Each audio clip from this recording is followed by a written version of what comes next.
Sabi dito sa Acts chapter 20:35, it is more blessed to give than to receive. Nung bata ako, naririnig ko na yan. Di ba? Naririnig na natin yan. It's better to give than to receive. At sa mura kong edad, hindi ko makita ang sense. Bakit better ang magbigay? Mas maganda ito ang binigyan. Pero as we mature, as we learn the truth, and as we are enlightened, malalaman natin na tunay ang sinabi ng Diyos sa Biblia. That it is indeed better to give than to receive. So this morning mga kapatid, iniimbitahan ko kayo na sama-sama nating pagmuni-munihan ang isang espesyal at extraordinaryong gift na na-receive ng isang extraordinaryong tao. Bago ako magpatuloy, samahan niyo ako sa maikling panalangin. Mahabaging Diyos, Ama, na ang tahanan ay nasa mga langit, patuloy ang hinihiling na balutin ako ng iyong banal na Espiritu. Gamitin mo ako bilang iyong instrumento para po ibahagi ko po hindi ang aking mga salita, hindi ang aking mga mensahe, kundi kung ano po ang mensahe ninyo para sa aming lahat. Nawa po masumpungan na ang lahat ng aking bibitawan sa aking mga bibig ay pawang manggagaling sa inyo. Naway buksan ang aming puso at isipan para buong puso at lubos naming matanggap ang tinapay ng buhay na aming pag-aaralan sa umagang ito. Ito ang aming hiling at dalangin sa ngalan ng iyong anak na si Jesus. Amen. Amen. So, the gift of love. At it pertains about an extraordinary gift. Bakit extraordinary gift? At sino ang nakatanggap ng extraordinary gift nito? Itong particular na occasion na to, isa sa mga iilan na tagpo sa Biblia na kung saan yung 4 Gospels, yung 4 books, Matthew, Mark, Luke, John, ay sinabi ito. Aside from crucifixion, of course, and resurrection, yung ibang mga kaganapan na makikita sa Matthew, hindi lahat makikita sa 3 books. Pero ito, kasama ng crucifixion at resurrection, lahat sila, si Matthew, si Mark, si Luke, at si John, ay sinulat nila ito. Ito ay patungkol sa isang kaganapan sa Bethany. Nung panahon na yun, ito ay isang controversial na pangyayari. Dahil hindi inaasahan ng mga tao doon ang gagawin ng isang babae. Ang akin pong binabanggit ay siyang binasa kanina ng ating kapatid, no? Na matatagpuan sa Matthew chapter 26 verses 6 to 7. At ang setting nito ay ang pagsalo-salo or dinner sa bahay ni Simon the leper. So siya ay kilala na Simon the leper dahil nagkaroon siya ng disease na leprosy, but he was healed by God. And to honor Jesus, siya ay nagpatawag ng salo-salo sa kanyang tahanan. Si Simon, mga kapatid, ay isang Pariseo. When you say Pharisee, automatic ang naisip mo, di ba mga Pariseo sa panahong iyon ay against kay Jesus? So bakit ito siya ay in-invite niya pa si Jesus? So even though Pharisee itong si Simon, he considers himself as a follower and disciple of Jesus. Kaya gusto niyang i-honor si Jesus through a dinner. At kung mapapansin nyo, dun sa picture na nakikita nyo, no, medyo madami ang tao. Kasi kung babalikan po natin mga kapatid, dito sa Bethany, this event was actually right after binuhay ni Jesus si Lazarus. So sa puntong dyan, nandyan ang mga disipulo ni Jesus, andyan si Mary, si Martha, at si Lazarus. At na-imagine ko, marami siguro tao na nandun. Yung mga nakakita sa miracle ni Jesus, siguro nakiusyoso din sila. So everyone was busy, the men were eating, the women were serving food. And then lo and behold, may babaeng nagngangalang Mary. A woman came to him with an alabaster jar of very expensive perfume, which she poured on his head as he was reclining at the table. Yung babaeng ito na si Maria, it was a social event. Usually pag social event, pagpasok mo, mag-greet ka. Di ba? Hi! Chika-chika. Pero hindi. May isang goal lang ang babae. At ginawa niya agad yun. Pinuntahan niya si Jesus, binasag niya ang vessel, at kung ano man yung laman na yon ay pinur niya kay Jesus. Nanahimik ang lahat. Yung vessel pa lang na yon, na made of alabaster, yung vessel, yung lalagyan pa lang, it was already valuable. Binasag niya nang walang pag-aalinlangan. At yung laman ng vessel na yon, ilang patak pa lang nun, mapupuno na ng halimuyak ang buong kwarto. Pero hindi lang ilang patak ang kanyang binuhos. Ibinuhos niya buong-buo, walang labis, walang kulang kay Jesus. Sa katahimikan iyon, it was controversial.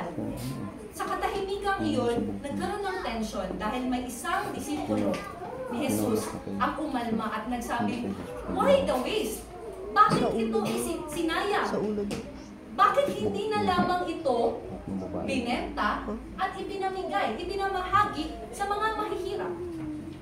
At kung tutuusin, it makes sense. Di ba? Oo nga, no? It's a smart move. Rather than ibuhos sa iisang tao, bakit hindi na lang binenta para mas madaming tao ang makapakinabang? Ngunit mga kapatid, the heart, the looks, or the actions can be deceiving on the outside.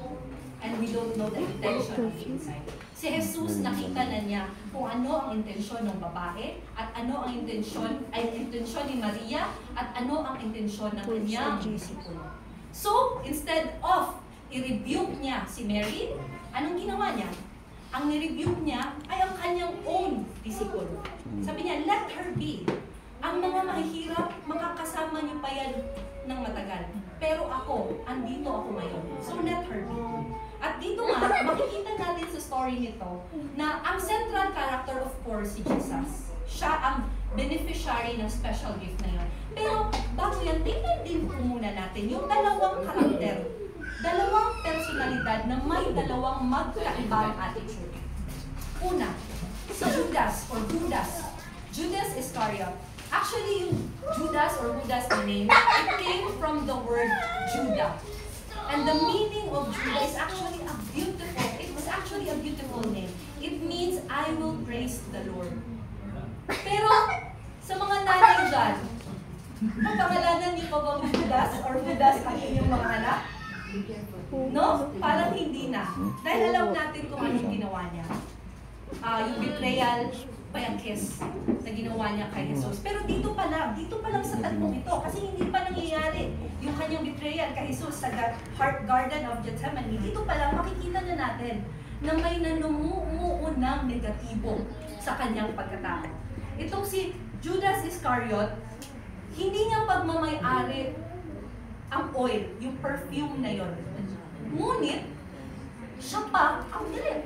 Siguro naman kay Mary yun. Kasi hindi naman niya kinuha yun sa iba para basagin. Malamang sa kanya yun.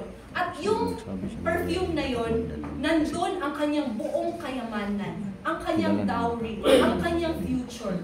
Pero si Judas, na hindi naman niya pagmamay-ari, siya pa yung umalma at nagalit, di ba? Sa display of generosity, some selfishness, may umusbong na selfishness at greed. At si Judas, parang gusto niya pa na akayin ng iba into criticizing Mary. Sabi niya, nilakasan niya, sinayang niya, bakit hindi na lang? Bakit hindi na lang ito binenta? Para maraming tao ang makapakinabang. Pero si John, the Revelator, meron siyang importanteng verse na dinagdag. Sabi niya, not because he cared for the poor, sabi niya patungkol kay Judas, but because siya ang nagdadala ng treasures ng ministry at kumukuha siya doon.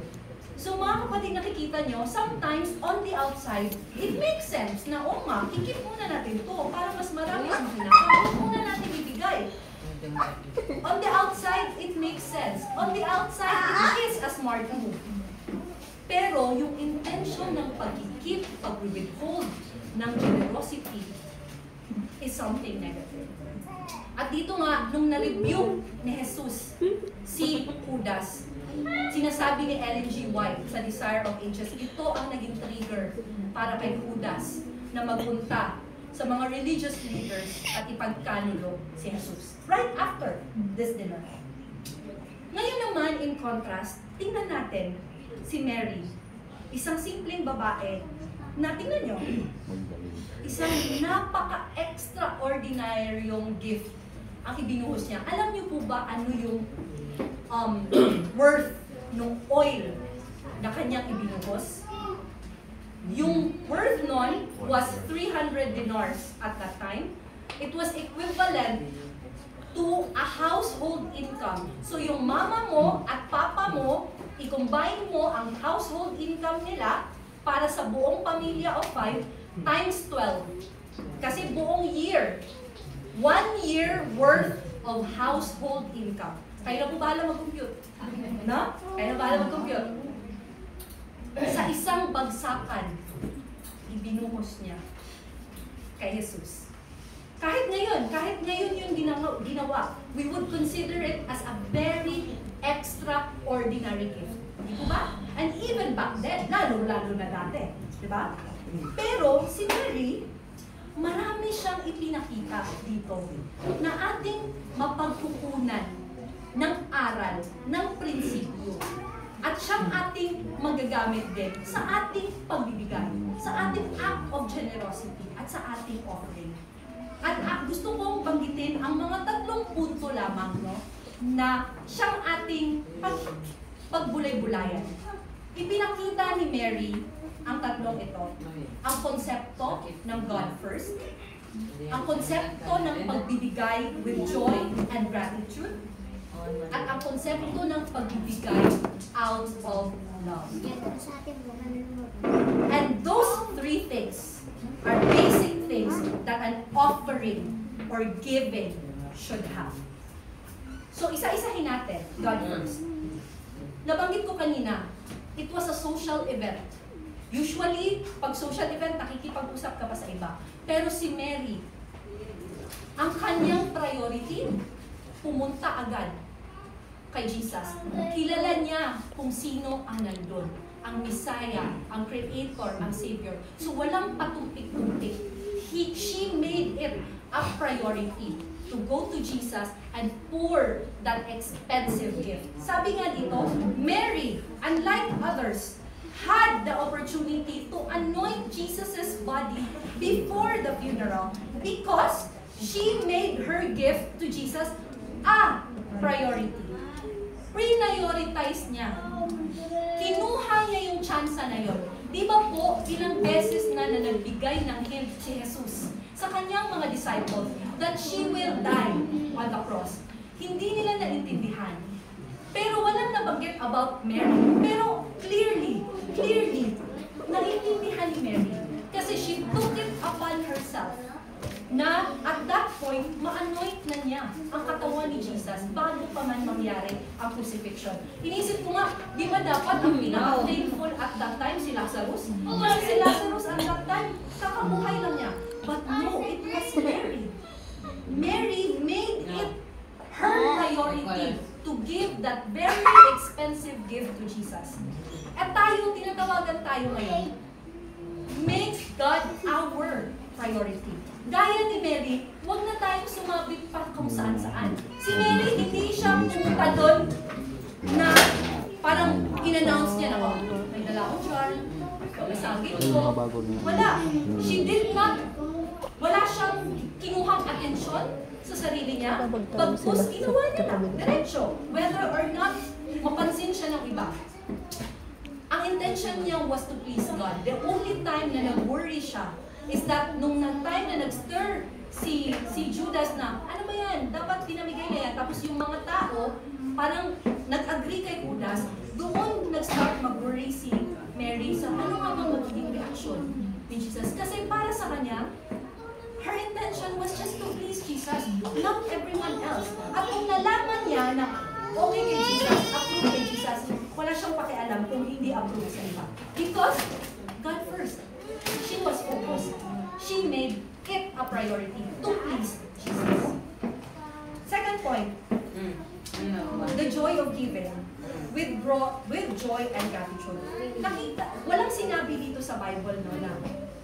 na kung paano manner. Diretso lang.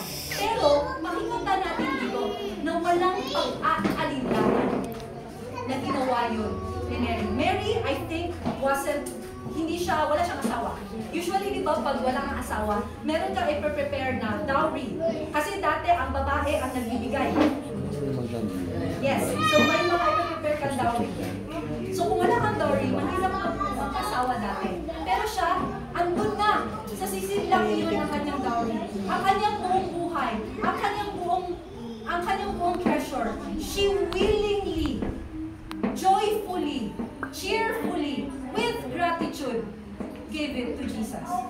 Sabi dito ni Ellen G. White sa Councils on Stewardship, all that we do is to be done willingly. Mga kapatid, tayong mga tao lamang ang may freedom of choice. That's what differentiates us from animals. In science, nabibilang tayo sa sa kingdom Animalia. Pero ang kakaiba sa atin, may freedom of choice tayo.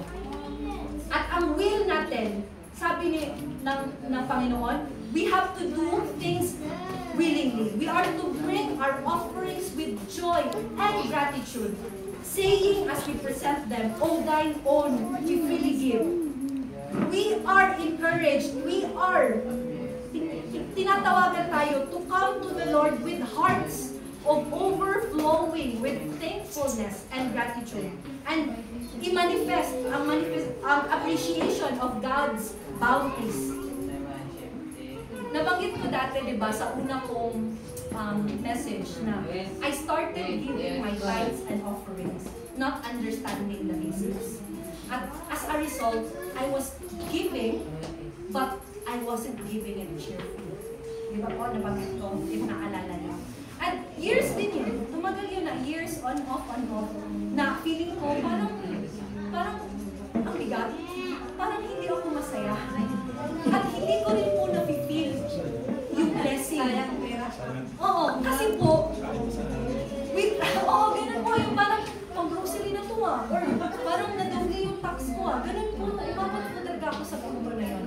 Pero nung naintindihan ko yung concept na nabanggit ko nga kanina about tithing, at yung concept ko ng ownership of God, yung pagiging, it's an act of faith, and yung importansya ng pagiging cheerful giver, ang gaan. At alam nyo, every time na nakakapagbigay ako, mas lalo akong natutuwa.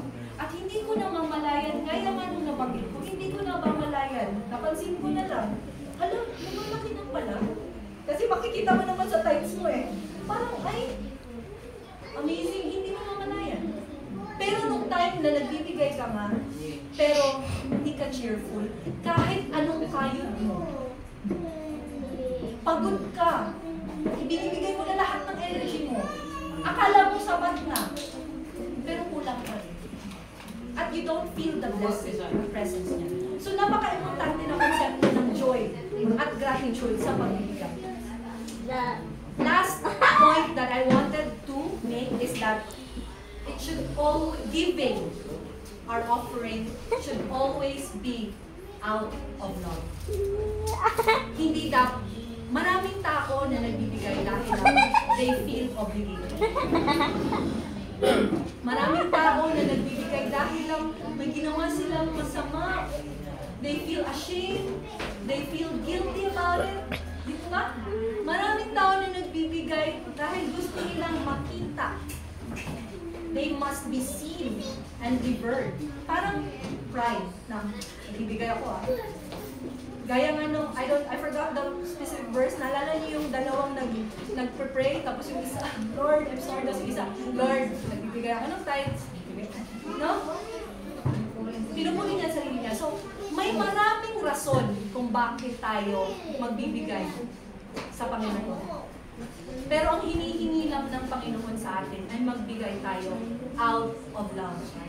Ang Panginoon, wala tayong pwedeng ibigay sa Kanya na hindi niya pagmamayari. Lahat ng to, ang ating skills, ating talents, diskarte, trabaho, health, buhay, sa Kanya. So ano ba bang ibibigay natin sa Kanya? Pagmamayari naman niya pala lahat.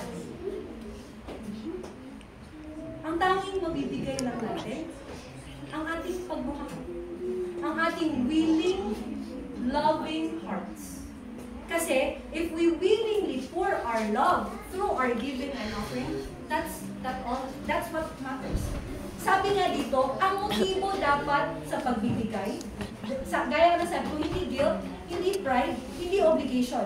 The motive that should drive us to give offerings should be our love for Jesus, for His church, and others.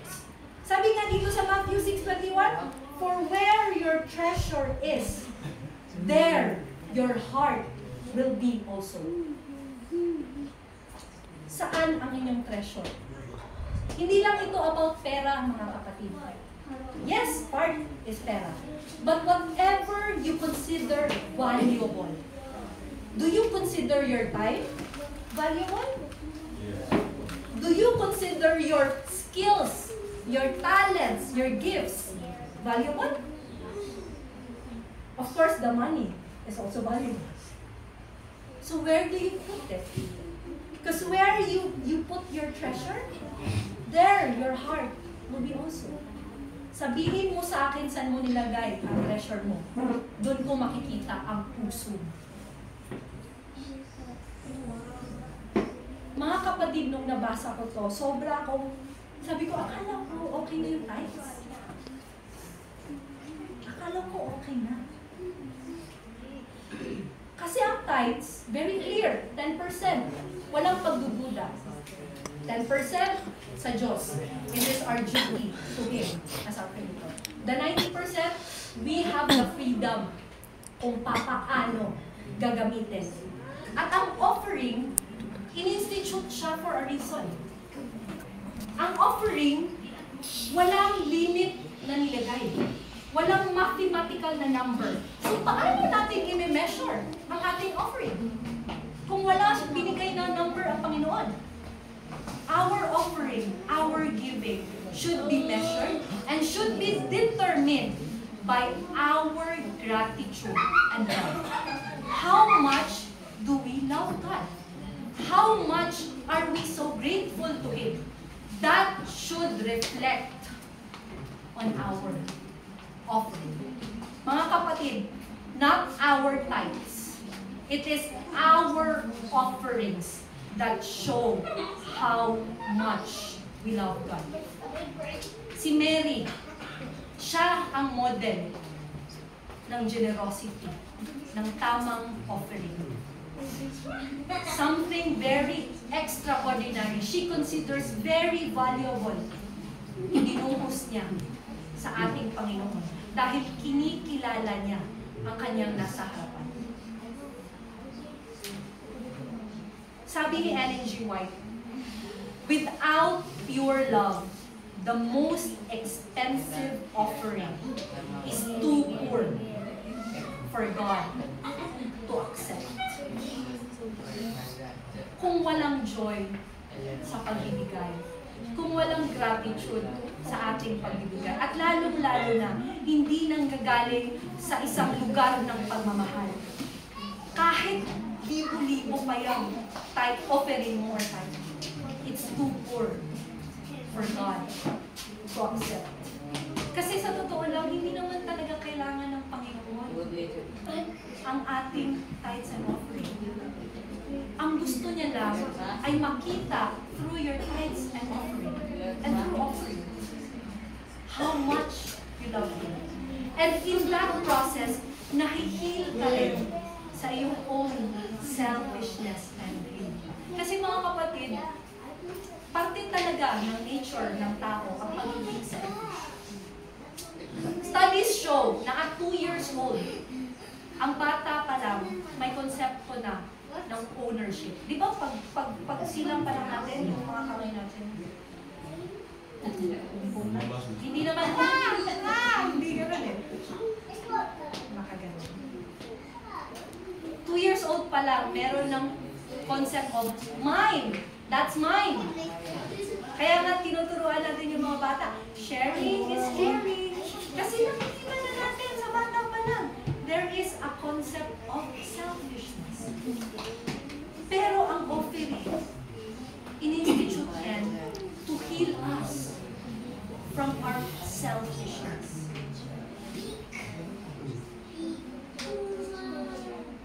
Ang mundo, tatanungin tayo. Anong meron ka? May bahay ka na ba? May lupa ka na ba? May kotse ka na ba? No? Ano nang natapos mo? Ano nang negosyo mo? No? Very interested ang mga tao so kung ano ang meron ka. Pero ang Panginoon, hindi interesado siya. Ang tanong niya,